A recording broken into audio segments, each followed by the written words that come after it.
안녕하십니까. 썰레발TV 썰파입니다. 구독자 여러분, 혹시 이런 이야기 들어보셨습니까?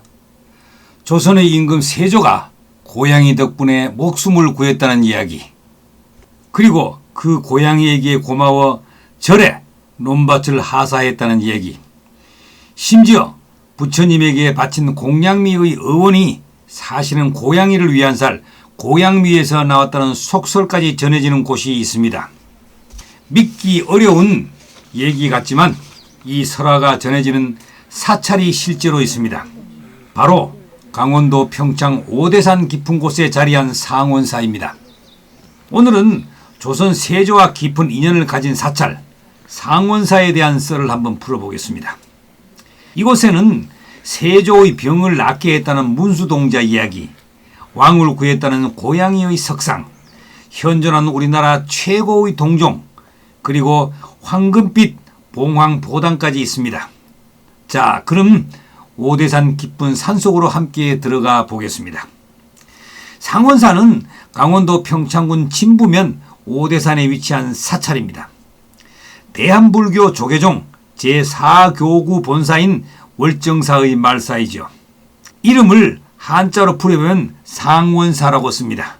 쉽게 말해 월정사보다 위쪽, 더 높은 곳에 있는 절이라는 뜻으로 이해할 수 있습니다.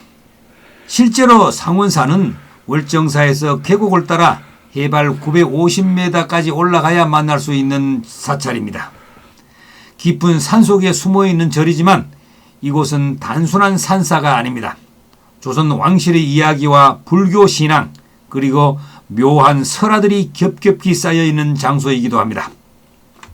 상원사로 가는 길은 월정사에서 선제길 옆 비포장 도로를 따라 약 9km 정도를 올라가야 됩니다. 차량으로는 약 15분 정도 걸리는데요. 길 끝에는 오대산 상원사라는 글씨가 쓰여져 있는 표지석이 보입니다. 표지석에는 정멸복음과 문수성지라는 글자가 황금색 낙관처럼 새겨져 있습니다. 불교에서 문수보살은 지혜를 상징하는 보살입니다. 그래서 상원사는 예로부터 문수보살의 기운이 깃든 성지로 여겨졌습니다. 그런데요, 상원사 입구에 들어서면 조금 특이한 물건이 하나 눈에 띕니다. 바로 관대거리입니다. 버섯 모양처럼 생긴 관대거리는 세조가 피부병 치료를 위해 상원사에 오던 중 계곡에서 목욕을 할 때 의관을 걸어두었다고 전해지는 곳입니다. 여기서부터 세조와 상원사의 깊은 인연은 시작됩니다. 조금 더 올라가면 번뇌가 사라지는 길이라는 계단길이 나옵니다. 이름은 참 평온한데 실제로는 꽤 가파릅니다. 번뇌가 사라지기 전에 숨이 먼저 차오르는 길이라고 할 수도 있겠지요. 이 길을 올라서면 상원사라는 현판과 함께 청고의 지혜, 깨어있는 마음이라는 글이 새겨져 있는 건물이 나타납니다. 상원사의 입구 역할을 하는 공간이지요. 상원사는 일반적인 사찰과는 조금 다릅니다. 보통 큰 절에는 대웅전이 중심에 자리하고 있는데요. 상원사에는 대웅전이 없습니다. 왜 그럴까요? 그 이유는 상원사 위쪽에 부처님의 진신사리를 모신 중대 정멸보궁이 있기 때문입니다. 그래서 상원사는 대웅전 대신에 문수보살과 문수동자를 모신 문수전을 큰 법당으로 삼고 있습니다. 그리고 이 문수전 안에 상원사의 가장 유명한 보밀이 있는데요. 바로 국보 제221호 목조 문수동자 좌상입니다. 이 불상은 그냥 아름다운 불상이 아니고 세조의 병을 낫게 했다는 유명한 설화가 연결되어 있습니다. 전해지는 이야기는 이렇습니다. 세조는 피부병, 특히 등창으로 고생을 했다고 합니다. 어느 날 세조는 이 병을 고치기 위해 상원사 계곡에서 홀로 목욕을 하고 있었습니다. 그런데 마침 지나가던 어린 동자승을 보고 등을 밀어달라고 부탁했습니다. 동자는 흔쾌히 세조의 등을 밀어주었습니다. 그런데 놀라운 일이 벌어집니다. 세조의 몸에 있던 종기와 피고름이 씻은 듯이 나았다고 합니다. 기뻐한 세조는 동자에게 이렇게 말했습니다. 어디 가서 왕의 몸을 씻겨 주었다고 절대 말하지 말라.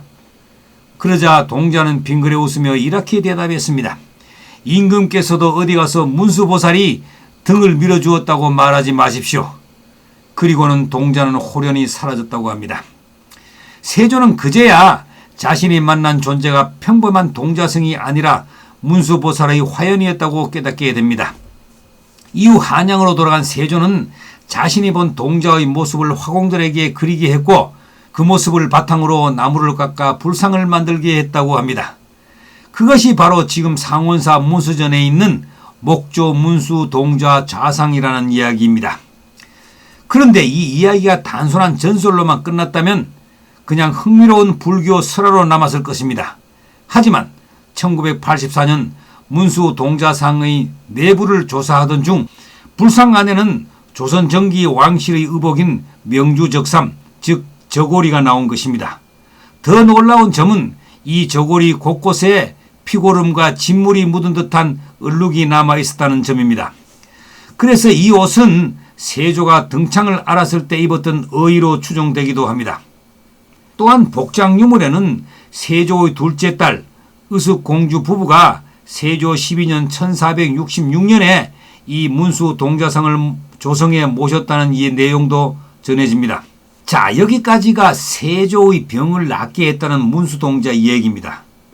그런데 상원사에는 또 하나의 주인공이 있는데요. 바로 고양이입니다. 문수전 아래쪽에는 아주 독특한 두 개의 석상이 있습니다. 이름은 묘조상, 말 그대로 고양이 조각상입니다. 그런데 왜 절에 고양이의 석상이 있을까요? 이 역시 세조와 관련된 설화에서 시작이 됩니다. 조카 단종을 몰아내고 왕위에 오른 세조는 이후 불교를 가까이 했다고 전해집니다. 어느 날 세조가 상원사를 찾아 법당에 들어가 예불을 드리는 순간 어디선가 고양이 한 마리가 나타나 세조의 골룡포를 물고 잡아당기기 시작합니다. 마치 들어가지 마십시오라고 말하는 것처럼 말입니다.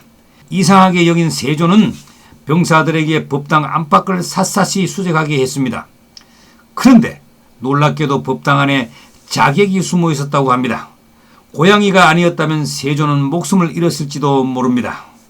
고양이 덕분에 목숨을 구한 세조는 감사의 뜻으로 상원사에 강릉지역 옥탑 500섬 지기를 사사했다고 전해집니다. 그리고 매년 고양이를 위한 제를 지내도록 했고 고양이 석상도 만들어 안치하게 했다고 합니다. 이때부터 절 소유의 경작지를 밭은 묘전, 노는 묘답이라고 불렀다는 얘기가 전해집니다. 여기서 더 나아가 부처님에게 바치는 공양미가 사실은 고양이를 위한 살, 즉 고양미에서 비롯되었다는 속설도 있습니다. 물론 이것은 역사적으로 확정된 정설이라기보다는 상원사에 전해진 흥미로운 이야기로 보는 편이 좋습니다.